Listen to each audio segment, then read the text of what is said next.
Ah yes, Michael Afton, big ol' Mikey, the son of the man behind the slaughter and a commonly believed protagonist of the most Five Nights at Freddy's games in the franchise. He's gone through a lot of looks and also character arcs throughout the series, whereas we as the player go through those character moments. There is however no denying Michael Afton as a character is a strong individual who wants to undo his father's mistakes. Those mistakes being of course the silly little murders. Who exactly is Michael Afton? And why did he do the things he did? That is what I will be discussing right now, dissecting how he acts and the beauty of his character in the grand scheme of Five Nights at Freddy's. If you enjoyed this video then please subscribe and like for more, and who knows who we'll be talking about next. Michael Afton, also known as Mike Schmidt in the first game and ex-Benedict in FNAF 5, is commonly known that he is the son of William Afton, aka Purple Guy, and the brother of the Crying Child, although some believe he is the Crying Child, but I'm just gonna assume he's not, and also the brother of Elizabeth Afton, which also means, sadly, he is British. So we're gonna get all up and personal in this crumpets and teas brain. Compared to other characters like William, we don't have a whole bunch of information about Michael Afton, including his personality, but we do have some cutscenes in the game through retrographics, and not only in the games but also outside of that. For example, several books which have been officially released under Scott or the brand's name. But do however keep in mind that most of the things I will be saying are speculation and theorizing based on the current information we have. So if you don't agree with the stuff I said, don't be shy to comment about it. I'd love to discuss and theorize with you. I think a lot of hardcore FNAF fans know that Michael was known to be pretty sarcastic. This can be, for example, be seen in the survival logbooks. At the start of the book, you know that Michael is the one writing in red ink, because you know he writes his name down there, Mike. This is of course the most straightforward indicator that he used to own his book. He also has a specific style of handwriting and artwork. Yes, you heard that right. He can draw, pretty well actually. Throughout the books there are little doodles made by Mike, most of them being jokes of course. Which in some way I can understand because, you know, laughing the pain away makes it more bearable. He also makes a joke about employees only applying to Freddy's for free pizza, which I'm pretty sure couldn't be the same for most of my viewers. I think they are Springtrap.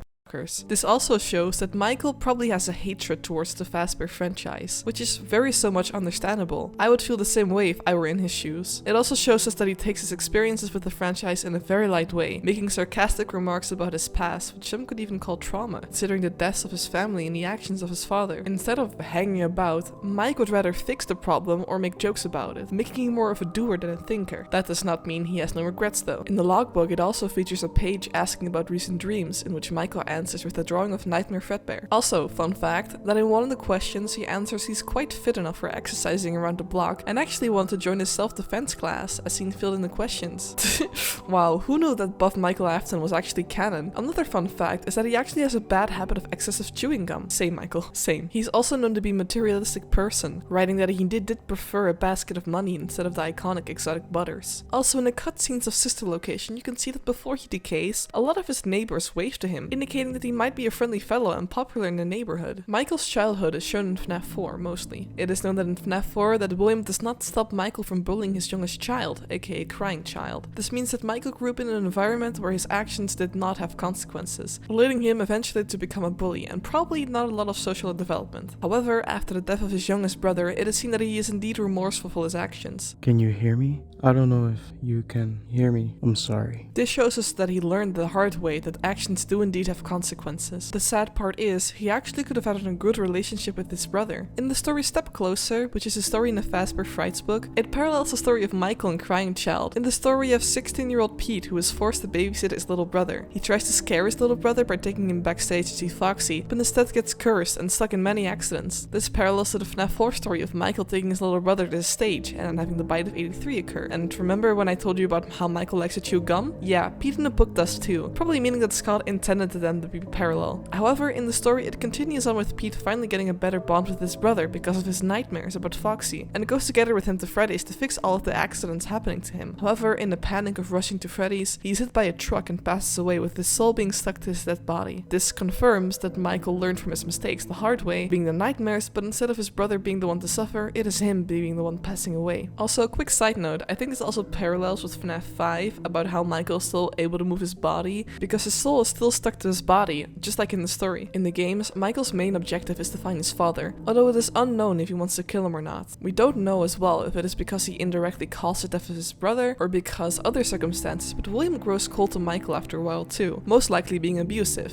Watch my William video if you want to know more about William's relationship with his kids. Literally all throughout the games, he has been seen fixing the mistakes of his father, and of course growing a disliking to him. Some people even speculate Michael was a night guard in Five Nights at Freddy's 3, which means he could have set the building on fire with his father in it. But it is even more heavily implied with the Golden Freddy cutscene. This cutscene plays when the player beats the Golden Freddy mode in very hard mode in Custom Night. It takes place in a burnt down Fazbear Fright. Michael was metaphorically speaking to his father, and it ends with Springtrap showing up on the screen. Father, it's me, Michael.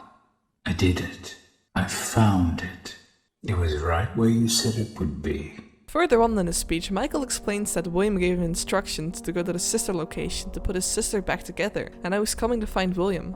We don't know if when his speech was taking place, but it is likely before the burning down of the Fazbear Frights. He also seemed happy when saying Elizabeth was free now, further showing his affection for her. However, after his scooping and revival, Michael possibly realized that his father has sent him to die in his place and vowed to find him. All of this information tells us that Michael is a person who would rather fix the mistakes of others instead of mourning about it, making him a little bit similar to Henry. It also shows us he's emotionally intelligent enough to learn from his mistakes. Michael also willingly stayed when the pizzeria in FNAF 6 burned down, to finally die with his family, showing that no matter what he went through, he still cares for his family, wanting Elizabeth and his father to finally rest in Pizzeria Simulator. Thank you for watching all the way through. If you enjoyed this video, please consider subscribing and leaving your thoughts in the comments. And if you want to see another video like this, please let me know. And also thank you so much for the support on the William video. If you haven't watched it already, I really recommend you do. Bye!